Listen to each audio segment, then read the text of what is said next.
This is the Time USB lithium iron phosphate battery. It is 230 amps. We're also going to be looking at their 14.6 volt 20 amp LifePO battery charger and a very, very unique device, their DC battery socket outlet.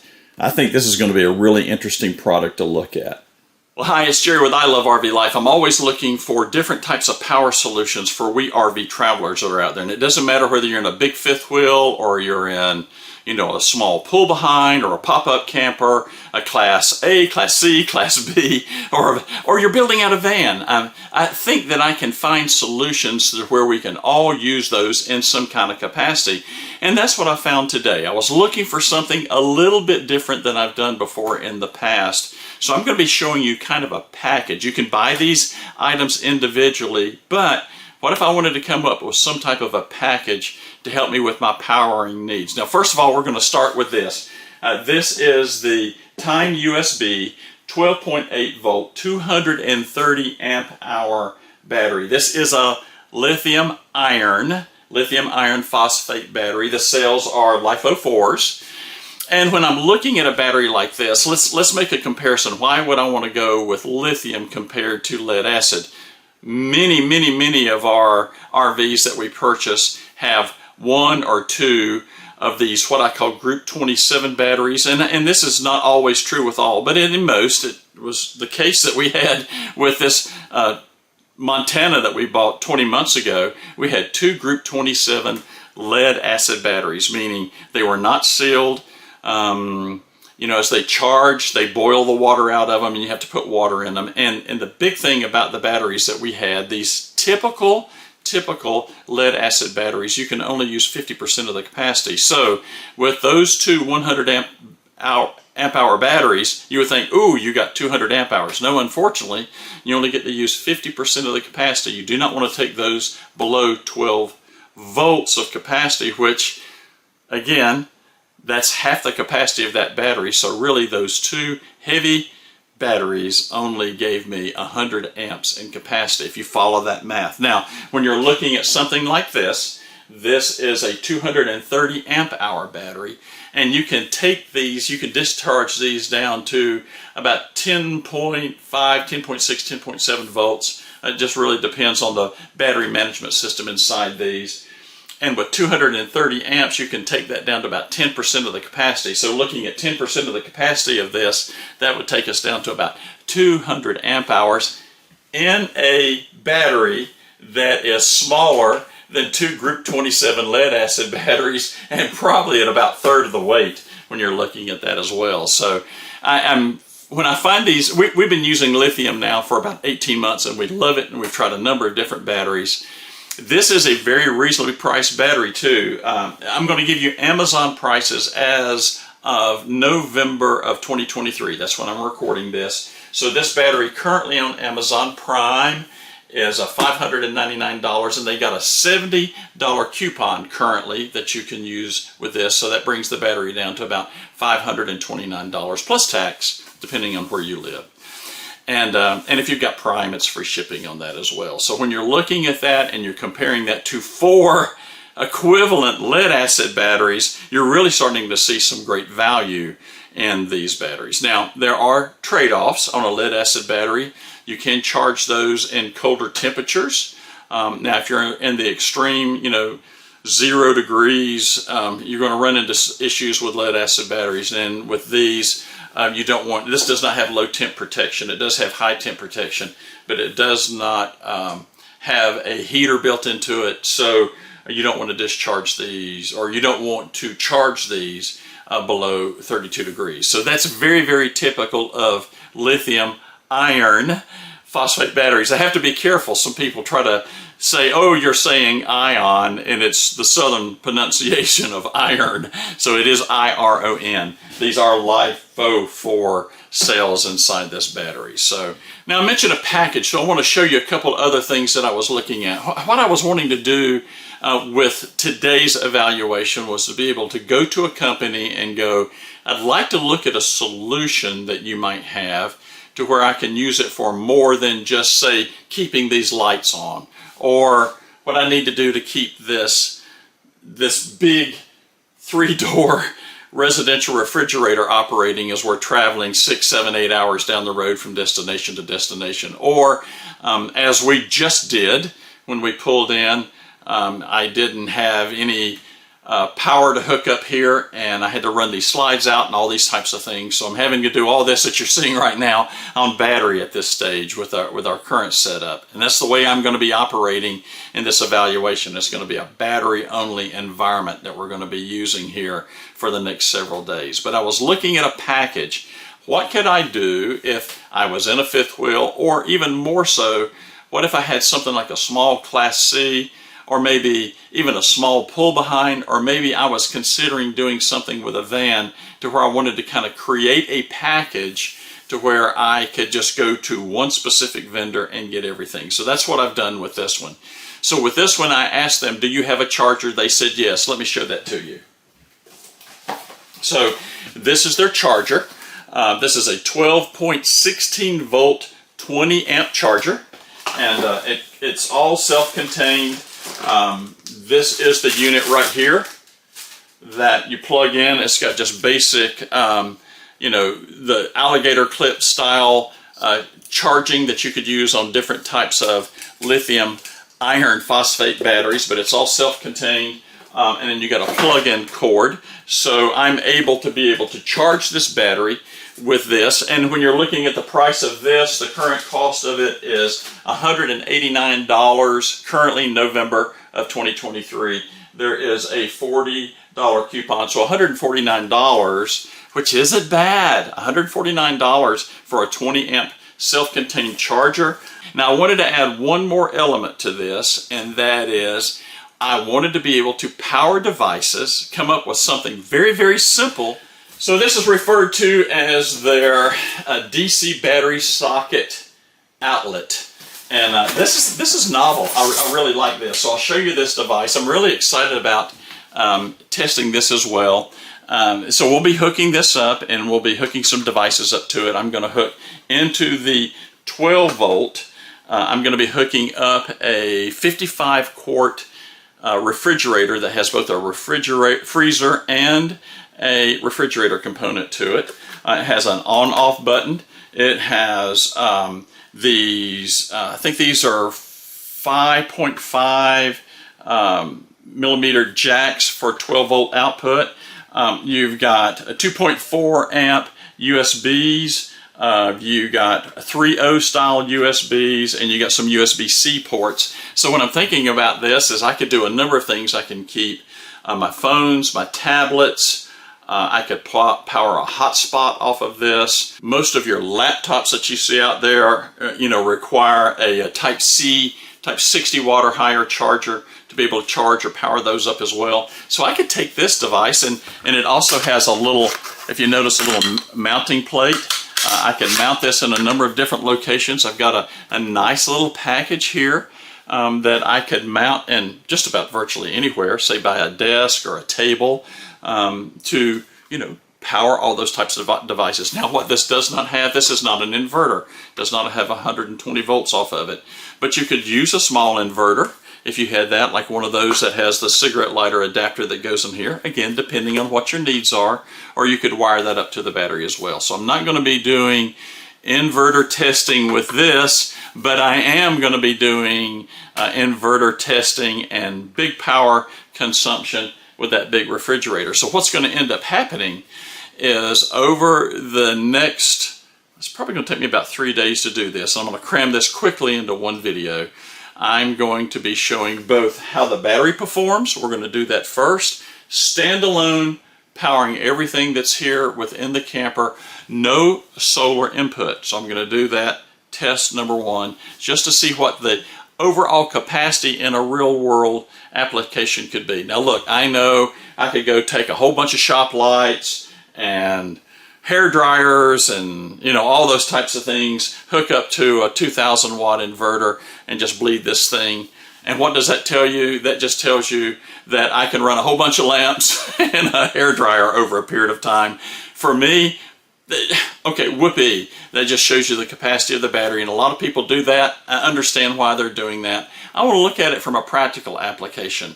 If I had no power at all, how long can I run my RV? How long could you run your RV or your camper or your van with zero input using a 230 amp hour lithium iron phosphate battery? And in my application, this is big, 42-foot fifth wheel, lots of lights, lots of slides, and that big giant hunker of a refrigerator, which is 120 volt pulling through a 2000 watt inverter, pure sine wave inverter, and it requires a whole lot of power. So I'm going to kill my solar. I'm going to kill my charger coming into this from a camping pedestal, and just see what that's going to do. So this is the charger. It is a 20 amp charger that you see here. I've got it plugged in. There's an LED light here. Green says I'm on, and I'm waiting in the charge mode.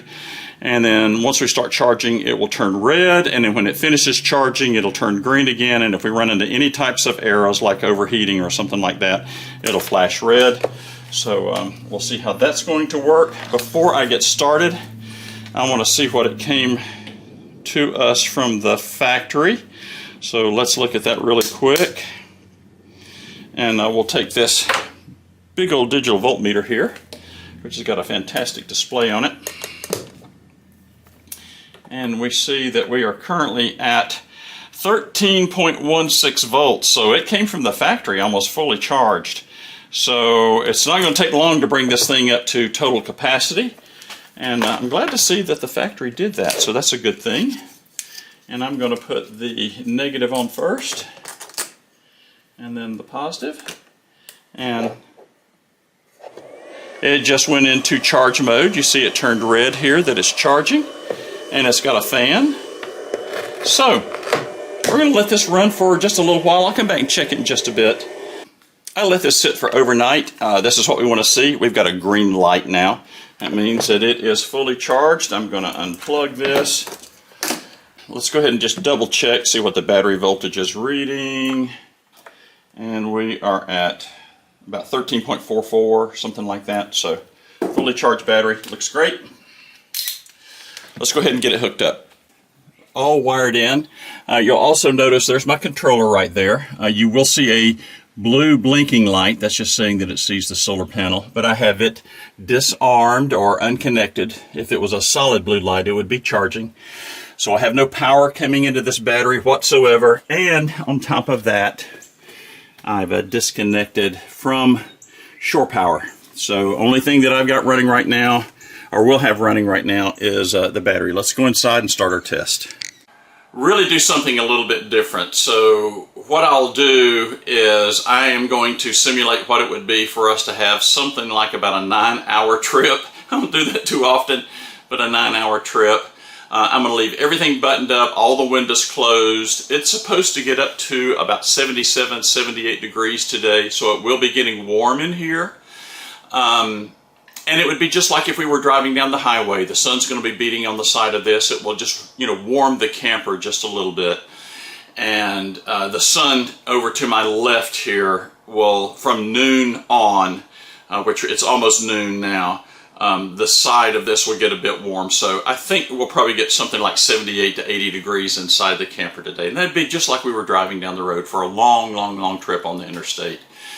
I will turn the lights off and on for a period of time. I'm going to do a 1-hour turn on. I'm not going to bother putting that on the video. I'm going to run the slides in and out a couple times, just like we would be pulling over. Now, depending on the battery capacity, when I check this in about nine hours or so, I'm going to determine where I continue to leave it on overnight. And this would be like we pulled over for the night in a Harvest Host or something like that. This time of the year, we wouldn't be running air conditioner. At anything, at best, it would be just a refrigerator, maybe a little bit of TV. This TV here to my right, this one here that you see, is actually connected to the inverter. So that's connected to the inverter. Then over here, I know I'm talking luxury, okay? There's our theater seating that you see there. The electric motors are connected to the inverter, and then I have one accessory outlet here, which I can use to make coffee, toast, those types of things. Now, I don't know how this battery is going to perform. I have no idea at this stage. But you can hear the refrigerator. Yeah, it's humid as the dickens today, so it's built up a little ice. And it'll need to run a little bit and defrost. So it's running. I hear it running. So, yeah, if you can see the light, it's come on. So it's running. That's going to be my big consumption, that 2,000 watt inverter. And as the heat rises in here and it gets a little warmer, the refrigerator is going to run a little bit harder because it's going to be probably over 80 degrees in here, probably by 2 or 3 o'clock. So it's going to get a bit warm in here. Okay, camera off. I'll see you back in about 9 hours. It's been almost 8 hours. That's a good long tow for Joan and I. As a matter of fact, it's a very long tow if we were to experience something like that.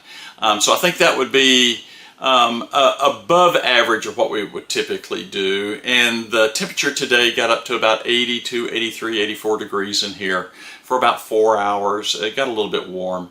And let's check the app and see how this looks. That's not bad. 75% of the capacity still remaining in this battery. That's actually very, very good. That's actually better than I expected.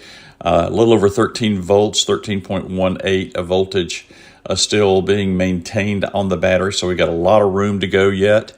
You're seeing almost 9 amps. That's the refrigerator running right now. Of course, I've got some LED lights running, etc. And you're seeing here time remaining from the smart shunt. This is an estimate. It's saying 18 hours. It could be a little bit more, could be a little bit less. It just really depends on how this refrigerator cycles off and on as we continue the testing through the night. So as it cools off, we won't have as much demand. But overall, I'm pretty impressed. Well, that's not bad. That's not bad. 75%. Did you notice the hours down at the bottom? It now says we have 18 hours. So that variable is going to move up and down, up and down. So we'll see if it will get us through the night, is what my hope is. Because in a realistic application, I would have solar on during the day. I did not have that. And even if we were going to simulate what we're going to do tonight, which would be, let's say, staying at a harvest host, we'd be taking off again in the morning with the solar panel working for us, and we'd be charging the battery back up. At least to a high degree we would. But just running battery alone is a good stress. So what I did is, you see all these lights on. I came in here, and I know they're LED. I came in here and turned all these lights on, let them run for about 2.5 hours, 3 hours. So that's what it would look like, this bright, while we're coming in, fixing supper, chilling out for a little while before we'd hit the bed and then take off again the next day. So that's what that would look like. The big issue is that we would want to make sure that that refrigerator continues to operate through the night, and then tomorrow where we could take back off again, and then this time we would have the solar panel. All right, I'll see you in the morning. Oh, let's give this thing about 12 hours. I don't want to get up too early. Looking at the clock, it's been just about 24 hours, just a little bit over 24 hours since we started this test. And you've been with me along the way. We've simulated everything that I think that we can do of what we would show a tow with no power. Now again, that's not our case. We do have the opportunity for solar. If we had been hooked up to a campground or pedestal, we could have charged the battery up. But in this scenario, I wanted to see what it would look like traveling down the road and no input, no solar, and pulling over for the night, say in a harvest host, no input, no solar, no generator during that period of time. Running the lights for about 3 or 4 hours that we did last night. The refrigerator running constantly with full load, lots of stuff in it to try to put some demand on it. So that's behaved very well. It's actually running right now. So let's check the smart shunt here real quick and just kind of see where we're at. Well, this battery has performed very, very well. Look, we're currently at 35%. This is after constant drain over a 24-hour period. The voltage is just barely under 13 volts. We're at 12.98. Not much pulling off of it right now. Again, you're seeing the refrigerator, 7.5 amps and a couple LED lights. And the estimated time remaining is almost 8 hours left. And again, it just really depends on how much this refrigerator is going to go up and down with the compressor running today. But 35% capacity left in this battery after 24 hours, a little over 24 hours of consistent use, drain, demand. This has really performed much, much better than I expected. Since I have 35% capacity left over, I do want to try out this battery socket outlet that we have here. And so I am going to disconnect the battery, and I'm going to show you where I'm going to put it by our refrigerator. This would be for those who, say, have a smaller camper or a van or something like that, or even in my situation where you've got a fifth wheel and you've got some extra space and an extra battery. I would use this battery maybe just to keep the refrigerator going, and use that charger, that 20 amp charger, to keep it capped off. Here's the application. I've got the battery. I hook this up. I can run things like my 55-quart refrigerator. If I had a van or a smaller camper, I've got all these extra USB jacks that are on here. This is a nice little device, and it's very, very inexpensive. I think with a coupon I said that it was something like, with coupon it's $69 with the coupon off of Amazon right now, again, when this blog and video is being produced. So this is a nice little unit, and it comes with all the cabling. It's got an Anderson plug with a very heavy-duty 20 amp cable that can be used with a battery, and it's got an extra plug where you can do an input and an output, so you can run just your input, say from a charger or something like that, and it'll loop through this unit, keep the battery capped off. So I think this will be a nice little addition, very, very inexpensive, and give you another interface. Oh, and I didn't mention that it's also got a display that I'm interested in seeing what that display looks like, and then of course a nice little mounting capability here for the unit. So let's go down here and I'm going to install it real quick, and we'll plug it into the refrigerator and see how this is going to perform. I think this might be neat. So here's the unit. I've got it plugged in, set up. You can see here at the bottom, I'll move this down. You can see where I've got it connected to. Here you can see where I've got it connected to the battery. And there's the unit right there. Reading 12.8. I've had this hooked up for, I guess, about 30 minutes now. It was at 13 volts, so it's charging the refrigerator. I'll show you that. You can see that it's running. It hasn't been running long. It's 61 degrees on the freezer side and 59 degrees on the refrigerator side. Because it's been off, and I had this set for 10 degrees and this actually set for 36 degrees for the refrigerator. It will get there, and if I will say this about these refrigerators, if they do not like the power, they'll go into what they call an E1 mode. You'll see E1 flashing here. If it doesn't like, if the power is getting low or it's got a poor connection or that just doesn't like it, they will go into alert mode, because those compressors are, I guess they're a little persnickety, but it's working great. It's working like a champ, and you can see here this works very, very well as well too. Let's hook a phone up to it and see what happens. And there we go. 46%. So phone's at 46%. That's charging there, just using that as well. I imagine we get the same thing off of the higher wattage ones. Yep, there we go. So all the USB ports are working well. So again, if you're looking at something that you want a power option, in addition to your battery, if you know you had this hooked up to a small inverter, this could be a small inverter that you plug in if you just need something very, very low wattage. You're in a small camper or a little pop-up or something like that, or maybe even a van. You could use this, monitor your voltage with say a 600 watt type unit. The good thing about this is it's got USB-C. Most of your laptops now, you can charge off a USB-C, so you don't have to use that wall wart. You don't have to invert the power and lose all your power converting 12 volts into 110 volts. You can just come out USB-C with that. You know, this is, again, what was it, $69? Pretty inexpensive, and it comes with a cable as well to wire it in. Nice little Anderson plug that goes in. Simple to install. And then you can use something like this that we were showing earlier. This is the charger. That you can charge it back up when you get to a location where you need to charge it, but this would probably get you through for a period of time. And I think it works quite well. I think this is very, very novel. I think that if I had something like a small van or something like this would be a nice path to go through, and maybe add a little inverter to it just for some basic AC power. Well, I know I show a lot of different things. I wanted to give this one a different feel. I wanted to show you how you could use it as your main battery source for your RV, and just how much you could rely on it and put a lot of demand on it over a 24-hour period.